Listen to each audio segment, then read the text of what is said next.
Terima kasih banyak kepada Profesor Dr. Muhammad Baharun, jazakumullahu khairal jasa. Sebelum kita kembalikan ke MC ya ikhwan, barusan ada disinggung soal judicial review daripada Omnibus Law.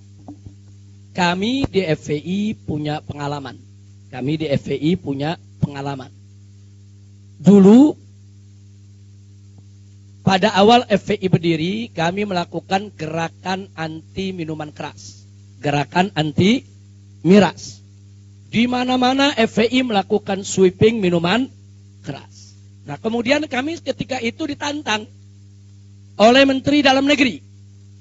Nah, jadi kalimatnya kalau FPI tidak suka minuman keras itu dijual di mana-mana, padahal itu ada kepresnya.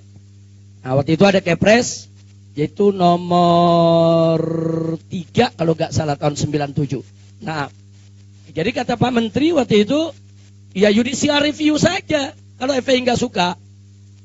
Nah, jangan FPI bikin sweeping sendiri, main hakim sendiri, kemudian menggerakkan anggota di mana-mana di daerah melakukan pembersihan minuman keras. Sekarang kita fair aja.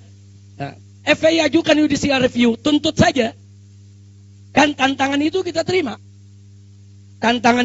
terima. Saudara. Akhirnya kami ajukan judicial review ke Mahkamah Agung. Judicial review, keputusan di bawah undang-undang itu ke Mahkamah Agung. Kalau judicial review berupa undang-undang itu ke Mahkamah Konstitusi. Itu aturan mainnya. Kita ajukan judicial review untuk pembatalan kepres tentang minuman keras. Nah, begitu berjalan sidang demi sidang, akhirnya saudara, di tahun 2010, alhamdulillah, Mahkamah Agung memutuskan mengabulkan seluruh tuntutan Front Pembela Islam. Artinya apa? Kepres tersebut dibatalkan. Nah, akibatnya apa? Akibatnya semua turunan perundang-undangan yang merujuk ke Kepres tersebut otomatis batal. Sehingga minuman keras di Indonesia menjadi ilegal. Ini kita sudah menang. Kita sampaikan ini kita sudah menang. Tapi apa yang terjadi saudara? Apa pemerintah langsung mematuhi daripada putusan Mahkamah Agung tersebut? Tidak. Pemerintah mencari cara. Nah, bagaimana caranya supaya minuman keras itu tetap legal? Yang terjadi apa? Yang terjadi akhirnya saudara keluarlah Perpres nomor 74 tahun 2012 di akhir pemerintahan SBY ketika itu, Perpres saudara yang isinya kurang lebih copy paste daripada Kepres yang sudah dibatalkan. Yang dirubah cuma judul. Satu, dulu judulnya miras, minuman keras. Dirubah menjadi minol, minuman beralkohol. Dirubah dikit soal prosentasenya saudara. Akhirnya apa? Akhirnya minuman keras tersebut dilegalkan kembali. Nah sekarang kalau kita katakan, loh kok pemerintah tidak mau tunduk kepada putusan MA? Apa mereka bilang? Kami sudah ikut putusan MA. Kepres tersebut sudah kami batalkan. Ini peraturan baru, lain lagi. Jadi kalau FPI tidak senang, ya judicial review lagi. Ini negara macam apa saudara?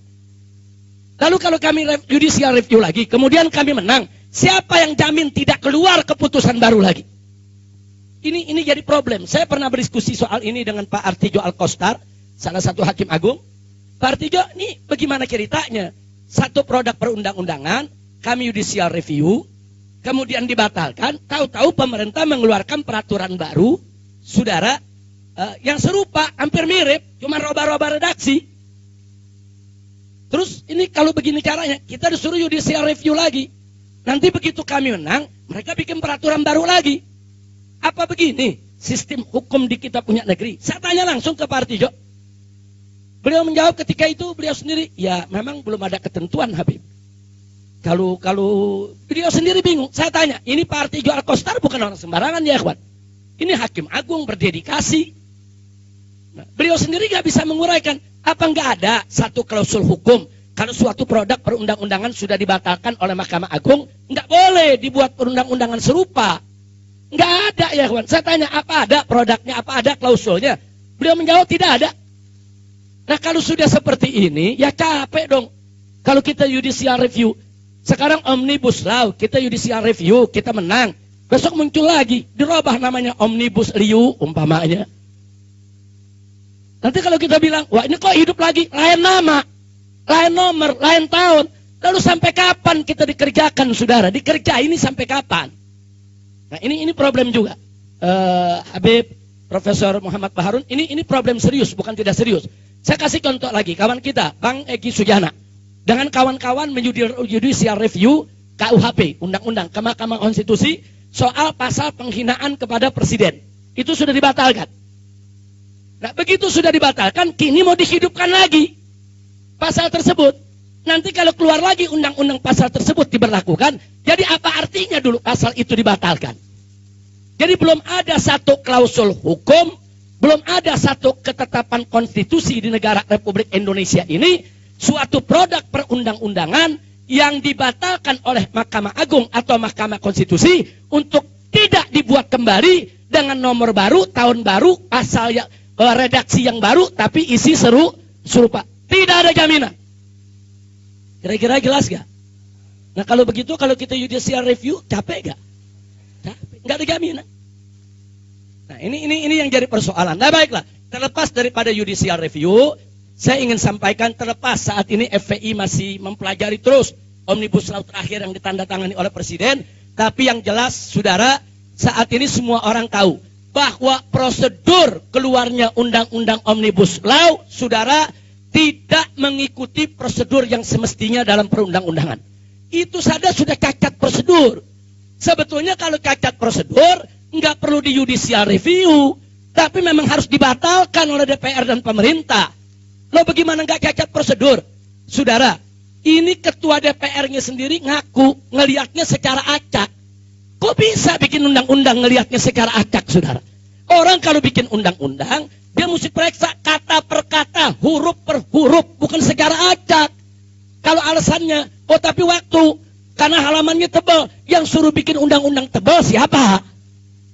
Lah kan ente yang bikin tebal. Ente yang bikin tebal, ya tanggung jawab ente untuk baca setiap halaman, saudara. Ini fakta. Kemudian begitu ada dari fraksi lain protes, mic-nya dimatiin. Ini etika apa? Yang seperti ini dipertontonkan kepada seluruh rakyat Indonesia. Jutaan orang menyaksikan, saudara, dagelan-dagelan semacam ini. Nah ini nggak boleh dibiarkan. Nah maka itu kita terima kasih kepada PKS yang sejak awal sudah mengikuti itu perkembangan Omnibus Law, walaupun PKS akhirnya harus kalah suara, saudara. Nah karena PKS memang kursinya berapa sekarang? Sudah 50, mudah-mudahan besok 500. Oh 500 kan enak dulu komprominya ya kawan. Nah ini nanti kadang-kadang amin-amin, begitu besok kampanye milihnya lain lagi. Mudah-mudahan PKS bisa jadi partai besar, amin. Ya Rabbal Alamin. Kira-kira jelas tidak saya sampaikan? Nah ini sebagai ini aja kita sharing pengalaman kita bagaimana suatu produk undang-undang di judicial review kita sudah menang, dia bikin lagi yang baru. Nah ini belum ada ketentuannya ya kawan. Nah inilah salah satu celah dalam kehidupan tata negara dan hukum kita yang ke depan menjadi PR kita, bagaimana dibenahi. Nah, bagaimana ini bisa dibenahi. Mudah-mudahan insya Allah mudah-mudahan Allah memberikan kekuatan kepada kita semua dan Allah memberikan kemenangan. Amin ya Rabbal Alamin.